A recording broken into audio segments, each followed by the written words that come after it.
Hi, ఇప్పుడు మనం MS word డాక్యుమెంట్లో ఒక్కో పేజ్కి ఒక హెడర్ ఎలా వేద్దామో చూద్దాం. దానికోసం ఒక వర్డ్ డాక్యుమెంట్ ఓపెన్ చేద్దాం. ఇది ఒక వర్డ్ డాక్యుమెంట్. దీంట్లో నేను ఒక్కో పేజ్కి ఒక హెడ్డింగ్ ఇద్దాం అనుకుంటున్నాను. సపోజ్ ఈ పేజ్కి పైన ఇంట్రడక్షన్ హెడ్డింగ్ కావాలి. దానికోసం మనం ఏం చేద్దామంటే ఇక్కడ వరకు పేజ్ బ్రేక్ చేయాలి. అంటే మనం ఈ పేజీలో హెడ్డింగ్ పెట్టాలి కాబట్టి ఈ పేజీ ముందు పేజీలో లాస్ట్ లైన్లో పేజ్ బ్రేక్ చేయాలి.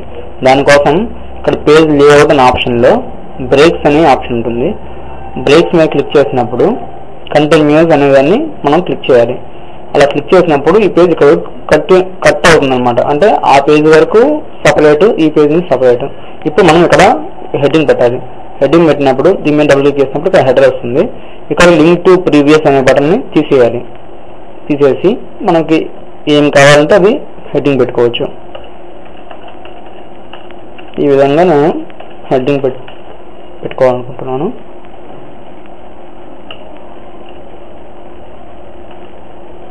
దీన్ని మామూలు డబుల్ క్లిక్ చేస్తే ఈ హెడ్డింగ్ ఇలా వచ్చేస్తుంది. చూడండి. ఇప్పుడు నేను నెక్స్ట్ ఈ పేజీలో కంటిన్యూస్ ఇంట్రడక్షన్ వచ్చేసింది. కానీ ఈ పేజీలో నేను లిటరరీ సర్వే అని హెడ్డింగ్ పెట్టాలనుకుంటున్నాను. దానికోసం దాని ముందు పేజీ లాస్ట్ లైన్లో మనం సేమ్ ఇందాకట్లాగా పేజ్ లేఅవుట్లో బ్రేక్స్ అనే ఆప్షన్ దగ్గర కంటిన్యూస్ దగ్గర క్లిక్ చేస్తాం.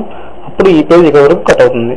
అంటే ఈ పేజ్ సపరేట్, ఈ పేజ్ సపరేట్. అంటే ఇదొక సెక్షన్ లాగా వస్తుంది. ఇప్పుడు నేను ఈ పేజీలో హెడర్ పెట్టాను కాబట్టి ఈ పేజీలో హెడర్ దగ్గర డబుల్ క్లిక్ చేస్తే ఇలా వస్తుంది. ఇప్పుడు లింక్ టు ప్రీవియస్ అనే ఆప్షన్ తీసేయాలి. తీసేస్తే ఇది నార్మల్గా వచ్చేస్తుంది. అప్పుడు ఇక్కడ ఇంట్రడక్షన్ అనే ఆప్షన్ తీసేసి మనకు కావాల్సిన ఆప్షన్ పెట్టుకుంటాం.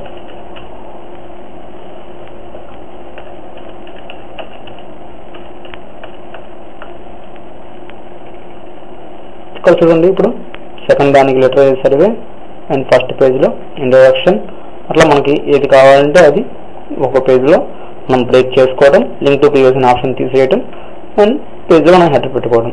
ఈ విధంగా మనం ఒక పేజ్కి ఒక హెడర్ని చేసుకొని సేవ్ చేసుకుంటాం. సో ఈ విధంగా మనం వర్డ్ డాక్యుమెంట్లో ఒక పేజ్కి ఒక హెడ్డింగ్స్ ఇస్తాం. Thank you.